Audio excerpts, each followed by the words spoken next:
Hai teman-teman, kami dari kelompok 1 akan menjelaskan materi tentang kapasitas produksi nasional, COR, dan ICOR. Selamat menyaksikan.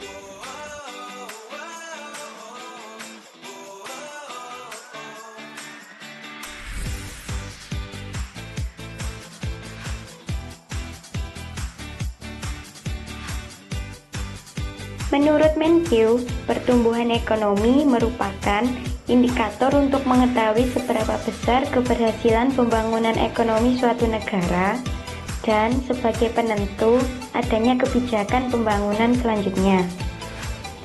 Suatu negara dapat dikatakan mengalami pertumbuhan ekonomi apabila terjadi kenaikan pendapatan nasional dan peningkatan output. Penanaman modal merupakan langkah awal untuk melakukan pembangunan. Untuk menghitung besarnya investasi ada dua cara, yaitu menghitung melalui COR dan ICOR. COR sendiri mengenai perbandingan besarnya modal atau investasi dengan besaran nilai output atau hasil produksi nasional. Sedangkan ICOR mengenai perbandingan antara pertambahan investasi dengan pertambahan pendapatan. Maka dari itu, kami menyimpulkan akan membahas beberapa poin-poin di dalam COR dan ICOR.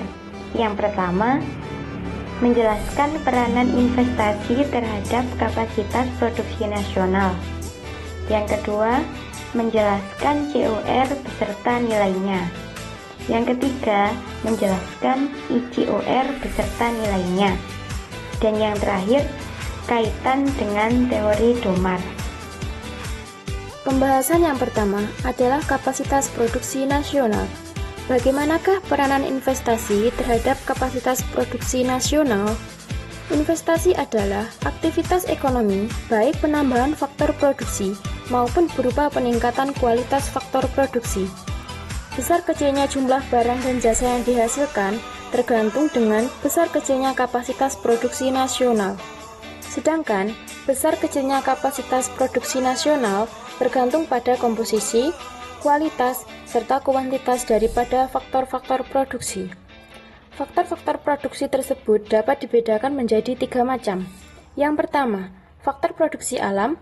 Yang kedua, faktor produksi tenaga kerja. Dan yang ketiga, faktor produksi kapital. Kemampuan suatu perekonomian dalam menghasilkan barang-barang dan jasa kadang digunakan sepenuhnya atau disebut dengan full employment. Kadang tidak digunakan atau disebut dengan underemployment. Tingginya kapasitas produksi nasional yang dipergunakan disebut dengan tingkat employment atau tingkat kesempatan kerja, yang suatu ketika dalam keadaan full employment dan underemployment. Perekonomian dikatakan dalam keadaan overemployment apabila kapasitas produksi nasional sudah dalam penggunaan penuh. Untuk dapat memperoleh gambaran tentang sejauh manakah tingkat employment yang terjadi menyimpang dari kapasitas produksi yang ada, maka dapat menggunakan konsep inflationary gap dan deflationary gap. Inflationary gap adalah besarnya perbedaan antara jumlah investasi yang terjadi dengan besarnya full employment saving, di mana investasi tersebut melebihi besarnya full employment saving.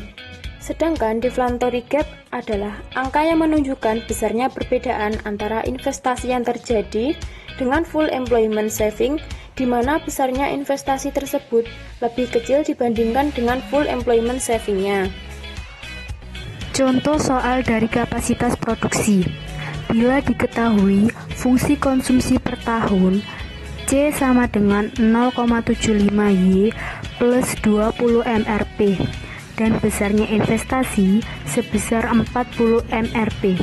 Yang ditanyakan, hitung besar inflationary gap. Jika diketahui perekonomian mempunyai kapasitas produksi 200 miliar rupiah per tahun. Dan kita akan menghitung besarnya full employment saving dengan rumus S sama dengan Y min C, di mana S adalah full employment saving Y adalah kapasitas produksi, dan C adalah fungsi konsumsi. Lalu kita masukkan angkanya. 200 min dalam kurung 0,75 dikali 200 ditambah 20, yang hasilnya 200 min 170. Jadi, full employment saving adalah 30 miliar rupiah per tahun. Lalu kita akan menghitung besarnya inflationary gap, yang rumusnya IG sama dengan investasi minus full employment saving, di mana investasi sebesar 40 miliar rupiah dan full employment saving adalah 30 miliar rupiah. Dan sudah terhitung bahwa inflationary gap ditemukan sebesar 10 miliar rupiah.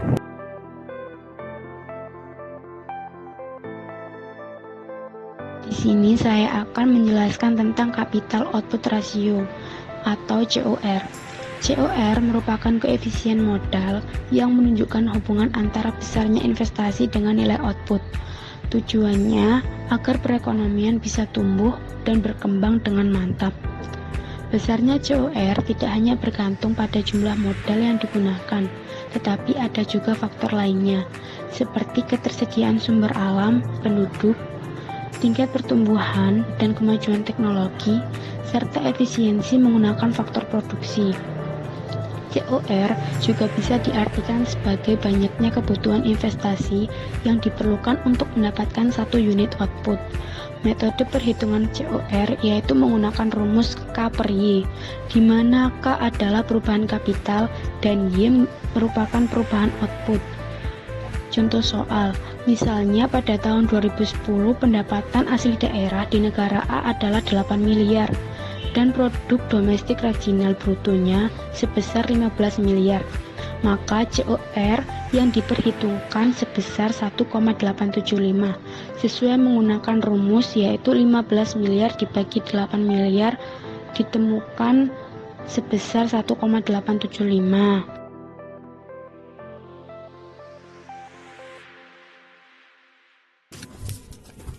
Pengertian ICOR, rasio modal output marginal atau incremental capital output ratio, yaitu suatu besaran yang menunjukkan besarnya tambahan kapital investasi yang dibutuhkan untuk menaikkan atau menambahkan satu unit output baik secara fisik maupun secara nilai uang. Incremental capital output ratio secara sederhana dapat diartikan sebagai ukuran yang menyatakan besarnya tambahan modal yang diperlukan untuk meningkatkan satu unit pengeluaran. ICOR digunakan untuk menetapkan beberapa investasi yang diperlukan terhadap target output nasional. Semakin tinggi rasio ICOR, semakin tidak efisien perekonomian tersebut.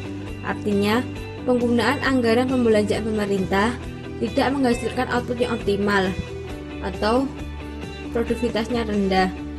Kemudian, hubungan kedua variabel ini dapat dirumuskan sebagai berikut, yaitu ICOR sama dengan delta K dibagi delta Y, dengan penjelasan sebagai berikut.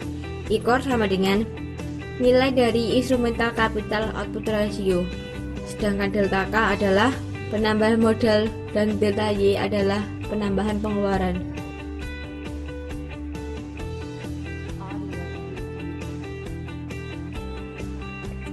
Teori Harrod-Domar.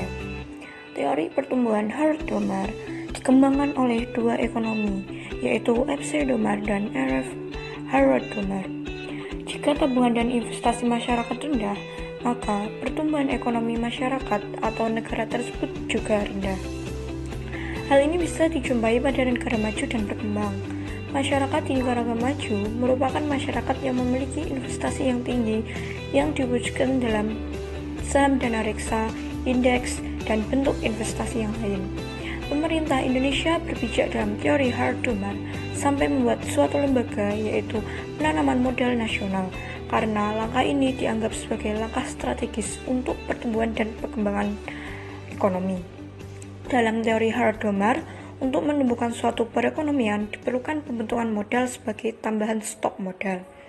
Nah, dalam teori Hardoman ini memiliki beberapa asumsi, yaitu pertama, perekonomian dalam mengerjakan penuh dan barang-barang modal yang terdiri dalam masyarakat digunakan secara penuh.